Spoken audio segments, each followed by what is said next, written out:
Welcome to Capital City News, your connection to Salt Lake City government. I'm your host, Poonam Kumar. For our interview this week, we'll be talking to Roni Thomas about Salt Lake City's public art program. And our History Minute is about the Salt Lake Trappers and their part owner, Bill Murray. But first, let's start with our legislative update. The City Council viewed the results of the annual survey of city residents. It was designed to measure the mood of residents and compare to years past, determine if city resources are aligned with resident values, and implement citywide performance measures. Most who took the survey said the city was moving in the right direction and listed improving air quality as the most important city initiative. The council was also briefed about a pilot program where the county district attorney's office would manage the city's prosecutor office functions. Anticipated savings would be split between the city and county. The council will hold a public hearing on this topic at its August 18th meeting and possibly take action at a later date. The Mountain Accord is the culmination of 2 years' worth of public feedback, stakeholder involvement, and leadership decisions, and was established to make critical decisions and implement solutions to preserve the Central Wasatch and ensure its long-term vitality. The Central Wasatch Mountains are one of Utah's most pristine and valuable natural resources. A press conference was held to commemorate the signing.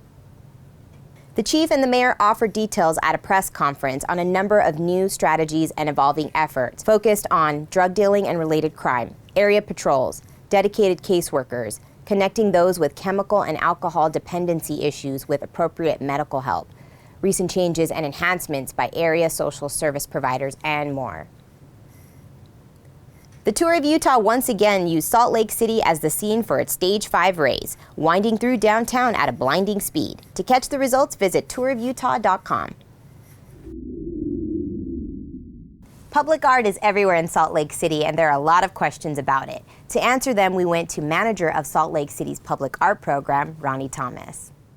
I'm Roni Thomas, and I am the Public Art Program Manager for Salt Lake City. Public art is really important in any city, and for Salt Lake, it really is a beautification and a celebration of the city's unique characteristics. It livens spaces that are just everyday locations, plazas, parks, city streets, that you might not otherwise notice, but when there's a piece of art there, it stimulates conversation, it can encourage education, and challenges you to think in a different way.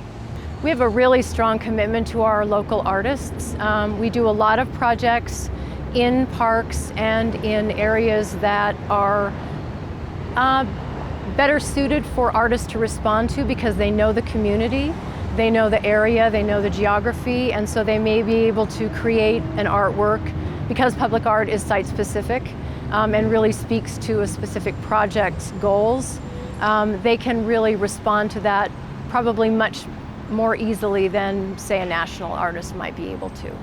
Working with national artists or even international artists brings a certain amount of sophistication to Salt Lake City.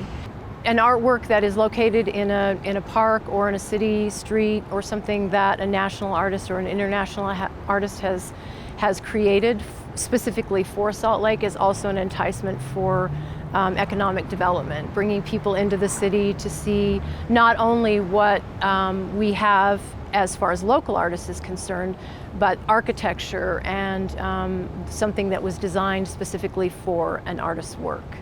We have a website that was just developed.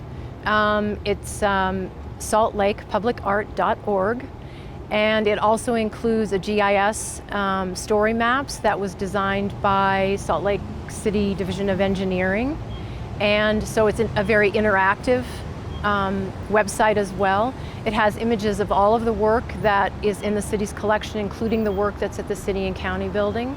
And it's a great resource to tell more about the public art program in Salt Lake City, how we select the artists, how calls are released, and just general information about public art as well as the artwork specifically in Salt Lake City.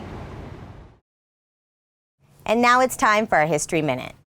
The Salt Lake City Trappers played baseball at Dirks Field for less than 10 years, but they left an indelible mark on both the city and professional baseball.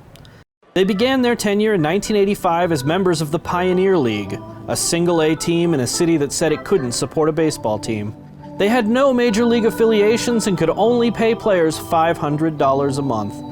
Despite these obstacles, in the 1987 season, they won an unprecedented 29 games in a row, a professional baseball record that stands to this day.